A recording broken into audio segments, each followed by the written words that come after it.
Sound মানে ওইটা মনে হয় না এটা তো লাইট জ্বলতে হবে তো। আমি অফ করে রাখছি কারণ আমাদের সেন্ট্রাল মিডিয়া গেল কই এরা তো জানে তো মানে সাউন্ড আছে সাউন্ডের কারণে আমাদের এরা কোথায়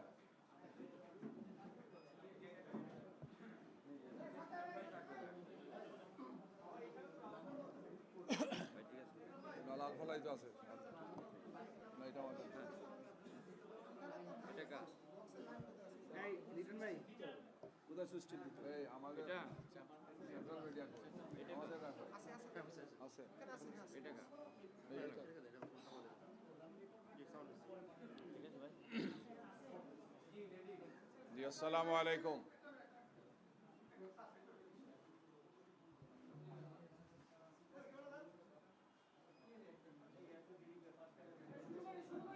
জি সম্মানিত সাংবাদিক বন্ধুগণ আমরা আলহামদুলিল্লাহ আল্লাহ সুবহানাহু ওয়া তাআলার শুকরিয়া আদায় করছি যে বাংলাদেশের ইতিহাসের সবচেয়ে আনন্দঘন উৎসবমুখর এবং প্রত্যাশিত একটি নির্বাচন আজকে 2026 সালের 12ই ফেব্রুয়ারি অনুষ্ঠিত হতে যাচ্ছে।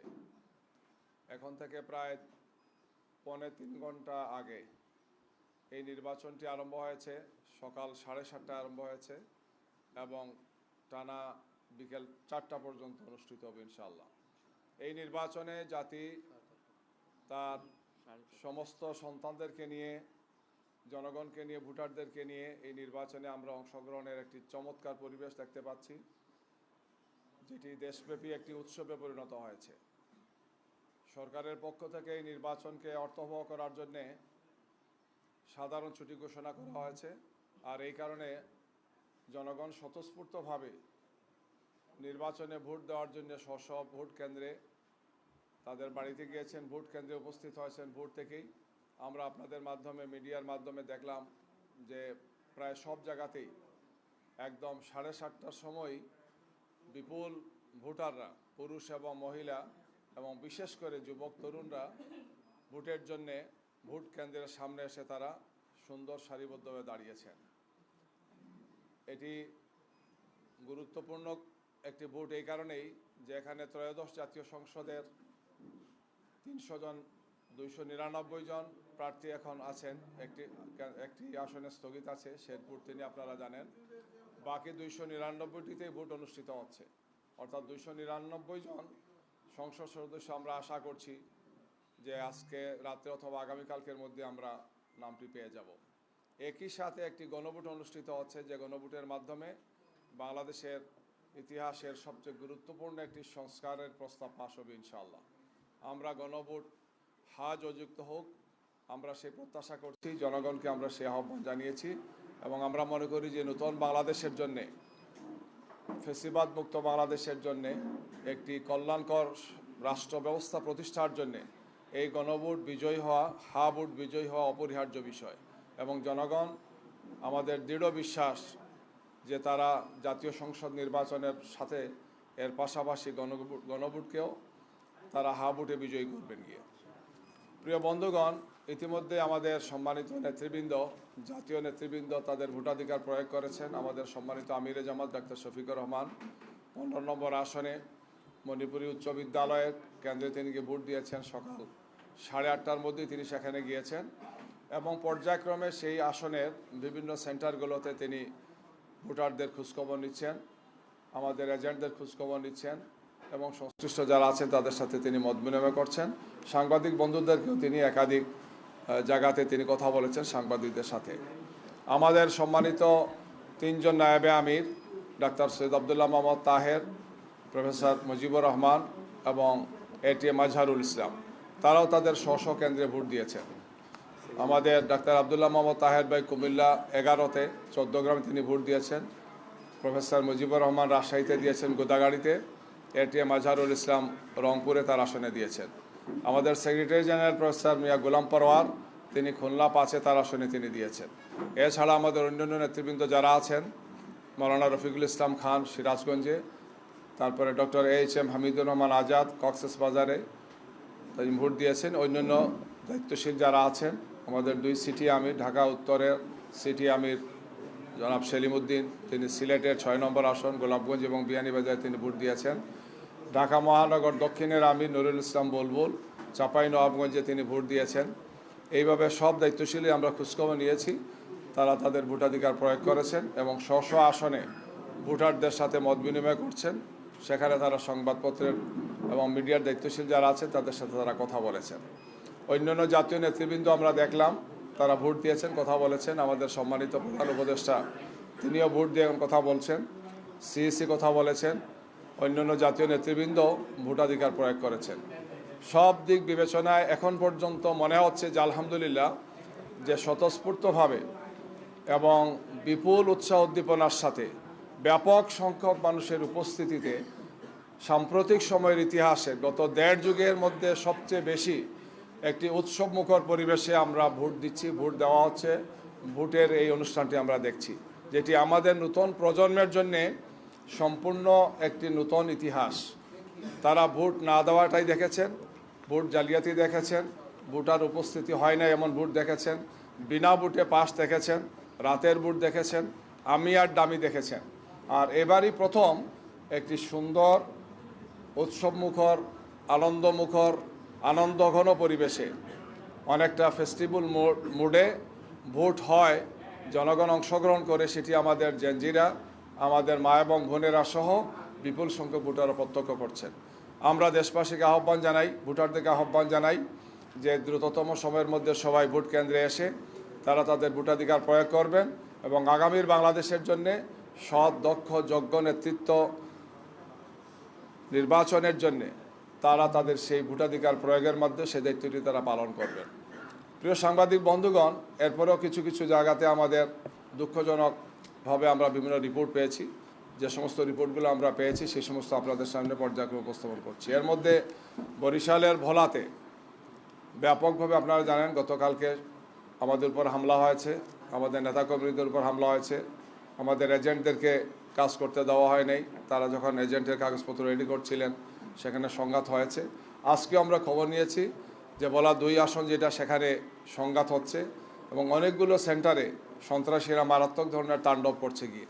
প্রশাসনের পক্ষ থেকে খুব ভালো কার্যকর সহযোগিতা এখনও করছেন, এই ধরনের অভিযোগ আছে। আমরা নিয়মিত যোগাযোগ রেখেছি, বলেছি যে এই সমস্ত বিষয় তারা যাতে অভিযোগ করেন। কুমিল্লা 8 এটা বড়ুড়া এই আসনেও বিভিন্ন ধরনের সমস্যাগুলো তৈরি করছেন সন্ত্রাসীরা। একদল লোক সেখানে নির্বাচন কাজে বাধা দিচ্ছেন, এজেন্টদেরকে ঢুকতে বাধা দিচ্ছেন এবং বিভিন্ন ধরনের সমস্যাগুলো তৈরি করছেন। আমরা সেখানে প্রশাসনকে যোগাযোগ করার জন্য বলেছি। আমাদের পক্ষ থেকেও কেন্দ্রীয় নির্বাচন পরিচালনা কমিটির পক্ষ থেকে আমরা কথা বলেছি গিয়ে। এছাড়া নোয়াখালীর হাতিয়াতে সেখানে আমাদের 11 দলীয় জোটের একজন প্রার্থী আছেন, আপনারা জানেন এনসিপির। সেখানেও মারাত্মক ধরনের কিছু সমস্যা তৈরি করা হচ্ছে। সেখানে ভোটারদেরকে ভোট কেন্দ্রে যেতে বাধা দেওয়া হচ্ছে, এজেন্টদের সমস্যা তৈরি করা হচ্ছে, হুমকি ধমকি সেখানে দেওয়া হচ্ছে, ফিজিক্যালি ইনসাল্টও করা হচ্ছে অনেক জায়গাতে। মোটামুটি এই ধরনের কিছু ঘটনা বেশ কিছু জায়গাতেই ঘটছে। আমরা মনে করি যে এগুলো যারা করছে তারা হতাশাগ্রস্ত, তারা তাদের এই সমস্ত কাজের মাধ্যমে তাদের দেউলিয়তকে তারা প্রমাণ করছেন গিয়ে। তবে সামগ্রিকভাবে আমরা প্রথম থেকে বলে আসছি যে প্রশাসনকে অবশ্যই নিরপেক্ষ থাকতে হবে এবং তাদেরকে তৎপর হতে হবে। নির্বাচন কমিশন এবং তার সাথে সংশ্লিষ্ট যারা আছেন তাদেরকে দায়িত্বশীল ভূমিকা পালন করতে হবে। জনগণ একটি প্রত্যাশিত সুন্দর নির্বাচন দেখতে চায়। কোনো অবস্থায় দায়িত্বশীল ব্যক্তিরা বা তার প্রতিষ্ঠানে যারা দায়িত্বে আছেন কোনো অবস্থায় যাতে তারা কোনো দিকে হেলে না পড়ে তাদের সঠিক দায়িত্বটি পালন করেন, এটাই আমাদের প্রত্যাশা, এটাই দেশবাসীর প্রত্যাশা। এর কোনো ব্যত্যয় হলে অবশ্যই জনগণের কাছে তাদেরকে জবাবদিহি করতে হবে। আমরা আশা করব যে বাকি সময়ের মধ্যে ভোটারদের উপস্থিতি আরও বাড়বে, তারা তাদের ভোটাধিকার প্রয়োগ করবেন। নির্বাচন কমিশন, আইনশৃঙ্খলা বাহিনী, সংশ্লিষ্ট যারা আছেন তারা নিরপেক্ষতার সাথে সেই দায়িত্বটি পালন করবেন। আমরা পরবর্তী আরও তথ্য উপাত্ত পেলে আপনাদের সামনে সে সমস্ত বিষয়গুলো উপস্থাপন করব। সবাইকে ধন্যবাদ। জি, এ পর্যায়ে আমাদের পক্ষ থেকে আমাদের নির্বাচন কমিটির সদস্য, মিডিয়া টিমের সদস্য ব্যারিস্টার সাইফুদ্দিন খালেদ আপনাদের সামনে ব্রিফ করছেন। Assalamu alaikum everyone. Hope everyone is doing well. This is an historic moment for Bangladesh, for the people of Bangladesh to build a nation of hope after the 17 years of chaos and undemocratic voting system, we have now arrived the moment of truth where people of Bangladesh will select or elect the MPs for the future of Bangladesh to build a nation, equal opportunities for each and every citizen of Bangladesh, regardless of their race, religion, ethnicity, and gender. Our Secretary General has highlighted that our Amir Zamat has casted his vote in the Manipur Center in his constituency. Our Naibe Amirs and the Secretary Generals, they have also casted their votes. We are also happy and excited to see the Chief Advisor, Dr. Muhammad Yunus, and the other political leaders have also attended their voting centers and casted their vote. From the reports so far we have received from various parts of Bangladesh, the people with anticipation and excitement came out and queuing in front of the centers to cast their mandate. Hopefully this will continue until the end, the 4 o'clock or 4:30 today.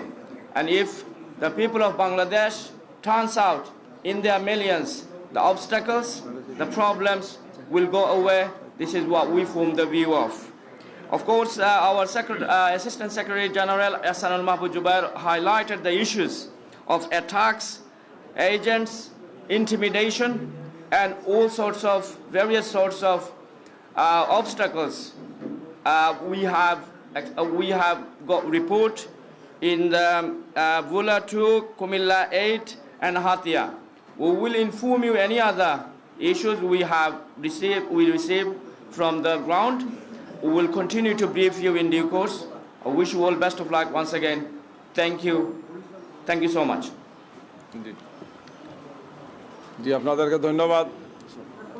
আমরা আরও পরে ইনশাল্লাহ আপনাদের সামনে আরও যে সমস্ত তথ্যপত্র পাবো আপনাদের সামনে শেয়ার করবো ইনশাল্লাহ। আপাতত আমাদের ব্রিফিং এখানে শেষ করছি। জি করেন। গতকালকে আপনি বলছিলেন যে আমরা মিডিয়াতে আনিশিকার যাব এবং রাতে যে সংবাদ সম্মেলন করলেন, তো আপনারা কি মনে করছেন যে এই নির্বাচনে আপনাদের ফলাফলটা যদি আপনারা জয়ী হন, ফলাফলটা কি কোনো প্রকার টুইস্ট হতে পারে কিনা, কোনো প্রকার ফলাফলটা ছিনিয়ে নিতে পারে কিনা, যেহেতু মিডিয়ার ব্যাপারে গতকালকে আপনাদের অভিযোগ ছিল খুব তীব্র। আমরা খুব আশ্চর্য লক্ষ্য করেছি যে গতকালকে আপনারা দেখেছেন যে মানে অনেকগুলো ঘটনা ঘটেছে এবং মিডিয়া কিছু মিডিয়া খুবই বলা যায় যে হতাশাব্যঞ্জক রিপোর্ট করেছেন। যে মিডিয়াগুলো অতীতে আমরা ভূমিকা তাদের দেখেছি, বিশেষ করে ফেসিবাদের সময় মিডিয়াকে হয়তো বিভিন্ন চাপে রাখা হয়েছিল, কিছু মিডিয়া সেখানে স্বতঃস্ফূর্তভাবেই সহযোগিতা করেছেন ফেসিবাদকে। 24-এর এই বিপ্লবের সময় অনেকেই পট পরিবর্তন করে ভালো ভূমিকা রেখেছেন, কিন্তু গতকালকে কিছু মিডিয়ার ভূমিকাটা খুবই হতাশাব্যঞ্জক ছিল আমি মনে করি। আমরা প্রত্যাশা করব যে মিডিয়া তার অবশ্যই নিরপেক্ষতা, বস্তুনিষ্ঠতা এবং তাদের স্বচ্ছতা, জবাবদিহিতার জায়গাতে সবসময় থাকবেন। জনগণ একটা সময় আসলে তার জবাব দেয়, এই জন্য আমরা যাতে কোনো দলের মুখপাত্রে পরিণত না হই আমরা সেই প্রত্যাশা করব। আমরা সবার সাথে যোগাযোগ করেছি, কথা বলেছি, সহযোগিতা চেয়েছি গিয়ে। আমরা এখন পর্যন্ত এই বিষয়গুলোকে পর্যবেক্ষণে রেখেছি এবং জনগণের স্বতঃস্ফূর্ত অংশগ্রহণের মাধ্যমে একটি সুন্দর, সুষ্ঠু, শান্তিপূর্ণ নির্বাচন অনুষ্ঠান হোক, সেটা আমাদের প্রত্যাশা। আমরা পুরো দিনের কার্যক্রমকে প্রত্যক্ষ এবং পর্যালোচনা করব এবং পরবর্তীতে আমাদের কেন্দ্রীয় নেতৃবৃন্দ, শীর্ষ নেতৃবৃন্দের পক্ষ থেকে প্রয়োজনীয় বক্তব্য আমরা আপনাদের সামনে উপস্থাপন করব। সবাইকে ধন্যবাদ। জি, সকালটা আরম্ভ হয়েছে ভালো, আলহামদুলিল্লাহ। সন্ধ্যা যাতে আরও সুন্দর হয়, ভালো হয়। পরে আবার আরেকটা নতুন ডাইমেনশনে যাব, গণনা আরম্ভ হবে, একটা সময় পাস হবে, আমরা দেখতে পাবো কি হয়। কিন্তু আমরা জাতিকে নিয়ে, জনগণকে নিয়ে এটাকে গভীর পর্যবেক্ষণে রেখেছি। প্রশাসন, নির্বাচন কমিশন সবাই যাতে তাদের স্ব অবস্থান থেকে দায়িত্ব পালন করবেন এবং যেহেতু তারা বারবার কমিটেড, প্রধান উপদেষ্টা জাতির সামনে বারবার বলেছেন, নির্বাচন কমিশন বলেছেন, গতকালকেও বলেছেন যে তারা একটি সুষ্ঠু, সুন্দর, গ্রহণযোগ্য, শান্তিপূর্ণ নির্বাচন উপহার দিতে চান, যেটি ইতিহাসের সবচেয়ে ব্যতিক্রমধর্মী নির্বাচন হবে। আমরা আশা করছি যে তারা তাদের সেই কথা রাখবেন, বাস্তবায়নের জন্য তারা সর্বোচ্চ শক্তি নিয়ে প্রচেষ্টা চালাবেন। জনগণ যাতে হতাশ না হয়, জনগণ যাতে ফেস্টিভ মুডে তার ইতিহাসের এই সেরা নির্বাচনে অংশগ্রহণ করে, যাতে আমরা সবাই যাতে ইতিহাসের অংশ হতে পারি, সেই প্রত্যাশা আমাদের থাকবে। সবাইকে ধন্যবাদ। আসসালামু আলাইকুম।